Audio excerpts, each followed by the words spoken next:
நான் திறந்து வைப்பதற்கு முன்னாடி இன்று மேற்கு மண்டல வேளாண் பெருங்குடி மக்களான உங்களை சந்திப்பதில் நான் மிகுந்த மகிழ்ச்சி அடைகிறேன். வேளாண் கண்காட்சி மற்றும் கருத்தரங்கம் இந்த நிகழ்ச்சியை வேளாண்மை உழவர் நலத்துறை சார்பில் ஈரோட்டில் மிக சிறப்பாக ஏற்பாடு செய்திருக்கிறார்கள். அதற்காக முதல்ல என்னுடைய பாராட்டுக்களையும் வாழ்த்துக்களையும் நான் தெரிவித்துக் கொள்ள விரும்புகிறேன். இந்த பிரம்மாண்ட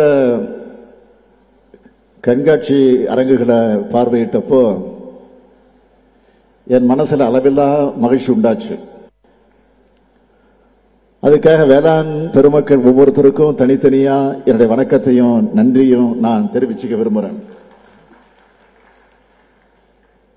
விவசாயிகளால தான் இந்த மண்ணும் மக்களும் மகிழ்ச்சியோட மனநிறைவோட உணவுப் பொருட்கள் கிடைச்சு உடல் வலிமையோடு வாழுறாங்க.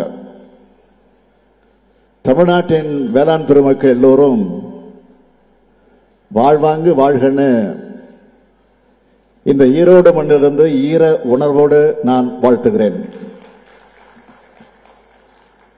இந்த துறையை ஒரு விவசாயிக்க உரிய அக்கறையோடும் பொறுப்போடும் நடத்திட்டு வர்றார். யாரு? நம்முடைய வேங்கை மைந்தன் மாண்புமிகு அமைச்சர் எம்.ஆர்.கே. பன்னீர்செல்வம் அவர்கள். இந்த கண்காட்சி கருத்தரங்க நடத்துவதற்கு இந்த ஈரோடு மாவட்டத்தை ஏன் தேர்ந்தெடுத்தாங்கன்னு பார்த்தா, ஈரோடு வேளாண்மையில வளர்ச்சி பெற்ற பல முன்னோடி விவசாயிகளை கொண்ட மாவட்டம் இந்த மாவட்டம். குறிப்பா சொல்லணும்னா, மாவட்ட மொத்த வேளாண் உற்பத்தி 12,021 கோடி ரூபாய் என்ற அளவில் மாநிலத்தில் 8வது இடம். காளிங்கராயன் மற்றும் கீழ்பவானின்னு முக்கிய பாசன கால்வாய்கள் இருக்கு. இந்தியாவோட மஞ்சள் மாநகரம் ஈரோடு. அதனால இந்த கண்காட்சி ஏற்பாடு செஞ்சு சரியான முடிவை எடுத்திருக்கிறாங்க.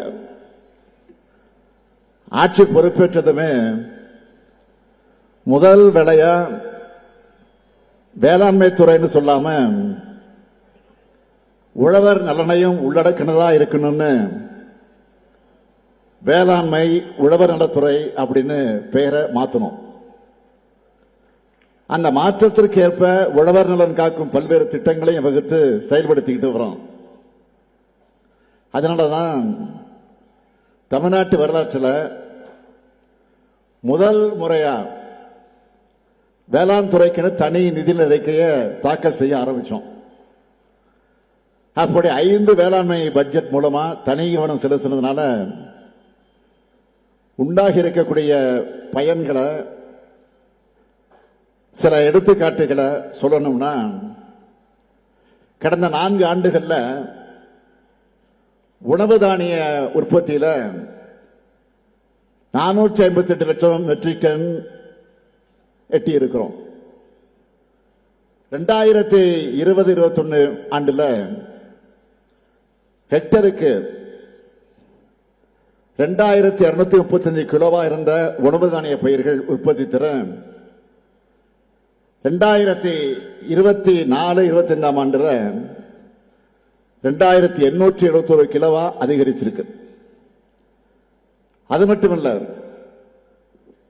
கூட்டுறவுத்துறை மூலம் 62,352 கோடி ரூபாய் பயிர்க்கடன் மற்றும் கால்நடை பராமரிப்பு கடனா 81 லட்சம் விவசாயிகளுக்கு வழங்கப்பட்டிருக்கு.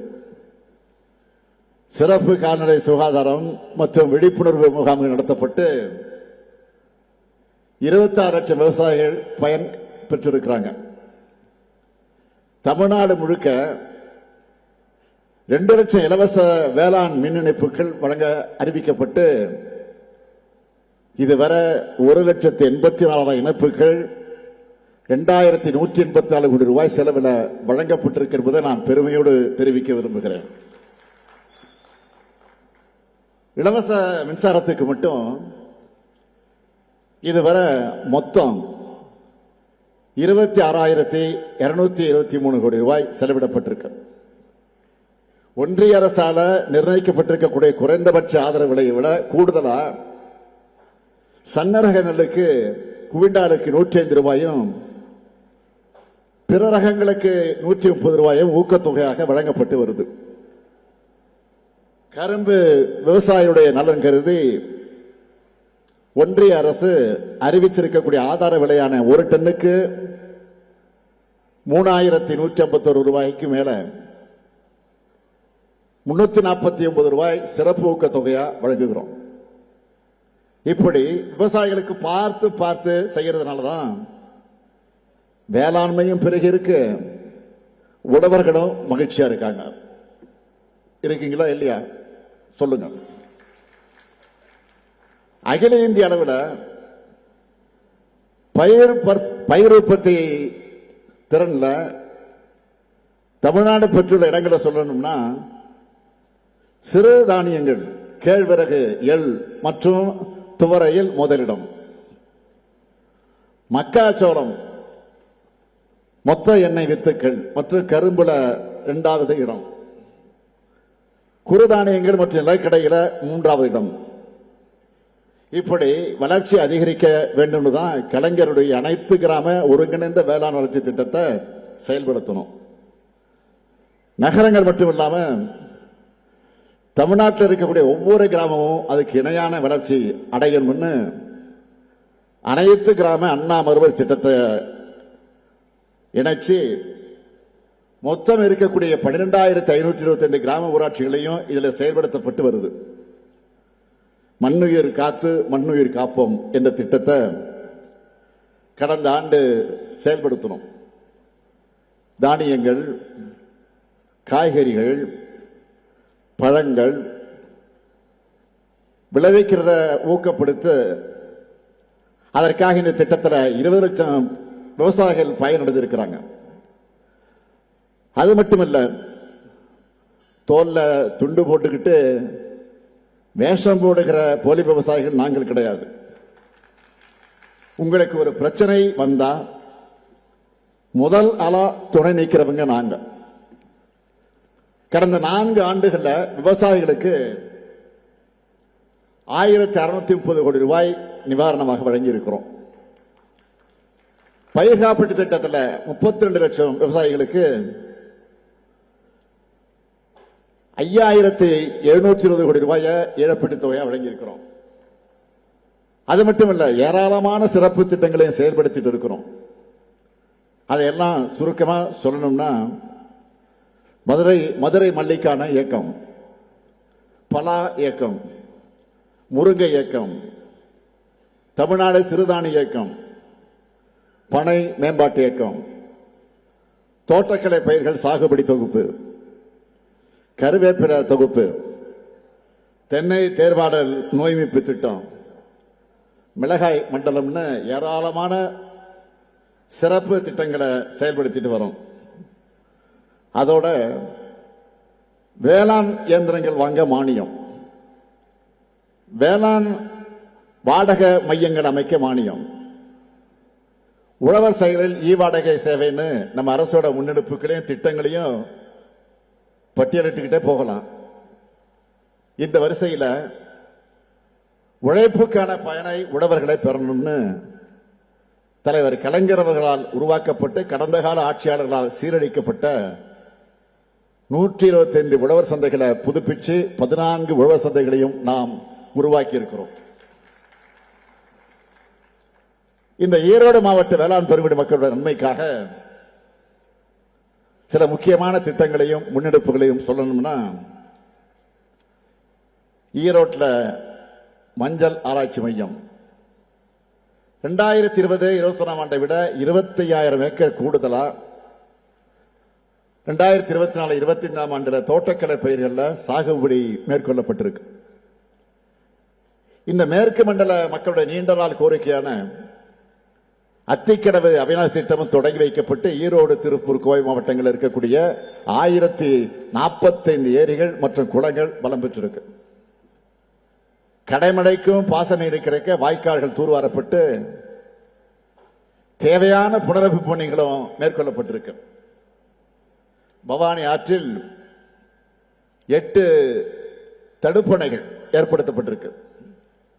கீழ்பவானி திட்ட பிரதான கால்வாய்கள் 514 கோடி ரூபாயில புனரமைக்கப்பட்டு வருது. 8579 விவசாயிகளுக்கு இலவச வேளாண் மின் இணைப்புகள் வழங்கப்பட்டிருக்கு. பவானி சாகர்ல உத்தமர் தியாகி ஐயா ஈஸ்வரன் அவர்களுக்கு திருவுருவச் சிலை மற்றும் அரங்கம் அமைக்கப்பட்டிருக்கு. முதலமைச்சரின் உழவர் பாதுகாப்பு திட்டத்தில் 1000 ரூபாய் இருந்த முதியோர் ஓய்வூதிய தொகை 2023 ஆண்டில் முதல் 1200 ரூபாயாக உயர்த்தி இருக்கிறோம்.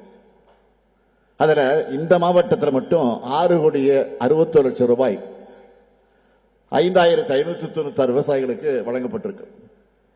இவ்வளவும் ஈரோடு மாவட்ட விவசாய மக்களுக்காக செஞ்சிருக்கிறோம். இனியும் செஞ்சு தர இருக்கிறோம். அந்த வரிசையில தான் இந்த கண்காட்சி ஏற்பாடு செய்யப்பட்டிருக்கு. வேளாண் விளைபொருட்களுடைய உற்பத்தியை அதிகரிப்பதற்கான எல்லா தகவல்களையும் நீங்க இங்க தெரிஞ்சுக்கலாம். உழவு தொழிலுக்கும் வேளாண்மை சார்ந்திருக்கக்கூடிய அனைத்து தரப்பினரும் நாம எல்லாரும் ஒன்றிணைந்து ஊக்கமளிக்கணும்னு இந்த நிகழ்ச்சி வாயிலாக கேட்டுக்கிறேன். இப்படியான பயனுள்ள நிகழ்வுகள் எல்லா மண்டலங்களையும் தொடர்ந்து நடத்தப்படணும்னு வேளாண் உழவர் நலத்துறையை நான் கேட்டுக்கொள்ள கடமைப்பட்டிருக்கிறேன். அதே போல விவசாயிகளும் பொதுமக்களும் இந்த வாய்ப்பை பயன்படுத்திக் கொள்ள வேண்டும் என்று கேட்டுக்கிறேன். உழவு என்பது தொழில் மட்டுமல்ல, அது நம்முடைய பண்பாடு. நிலத்தை 5 நிலையாக பிரிச்சு வாழ்வியல் வகுத்த இனம் நம்முடைய தமிழினம். அந்த நிலத்தை எல்லா வகையிலும் நாம் பலப்படுத்தி உயர்த்தணும். பலமான நிலங்களையும் பயிர்களுக்கு நடுவே களைகள் நுழைக்கும் என்பது விவசாயிகளுடைய இருக்கக்கூடிய உங்களுக்கு நல்லா தெரியும். அப்படிப்பட்ட கலையாதான் கடந்த அதிமுக ஆட்சி இருந்துச்சு. எல்லா வகையிலும் விவசாயிகளுக்கு துரோகம் செஞ்ச ஆட்சி அது. ஒவ்வொரு விஷயத்துக்கும் நீங்க எப்படியெல்லாம் போராடுறீங்கன்னு கொஞ்சம் நினைச்சு பாருங்க. இன்னைக்கு அந்த நிலைமை மாறி இருக்கு. கடந்த ஆட்சியில் விவசாயிகளுடைய தற்கொலை அதிகமாச்சு. உழவர்களுடைய உரிமையை பறிக்க முயன்ற 3 வேளாண் சட்டங்களை எதிர்த்து டெல்லியில வெயிலையும் மழையிலையும் விவசாயிகள் போராடி அடக்குமுறையை எதிர்கொண்டப்போ கூச்சமே இல்லாம அந்த சட்டங்களை ஆதரிச்சு பேசி பச்சை துரோகம் செஞ்சவங்க தான் அவங்க. அதனாலதான் நீங்க தோக்கடிச்சீங்க. வேளாண் பெருங்குடி மக்களான உங்களை நான் கேட்டுக்கொள்வதெல்லாம் அது போன்ற கலைகள் நாட்டிலிருந்து மொத்தமா களையப்படணும். உழவர் பெருங்குடி மக்களான உங்களுக்கு இன்னும் பல திட்டங்கள் திராவிட மாடல் ஆட்சியில வர இருக்கு. மீண்டும் நம்ம திராவிட மாடல் 2.0 ஆட்சிதான் அமையும். அதுக்கு உழவர்களை காக்கக்கூடிய இந்த அரசுக்கு உழவர் பெருமக்கள் அனைவரும் உற்ற துணையாக இருக்க வேண்டும் என்று உங்களை அன்போடு கேட்டு விடைபெறுகிறேன். நன்றி, வணக்கம். பிளே ஸ்டோர் மற்றும் ஆப் ஸ்டோரில் இருந்து பாலிமர் செயலியை QR கோடு மூலம் பதிவிறக்கம் செய்யுங்கள். செய்திகளை உடனுக்குடன் பெறுங்கள்.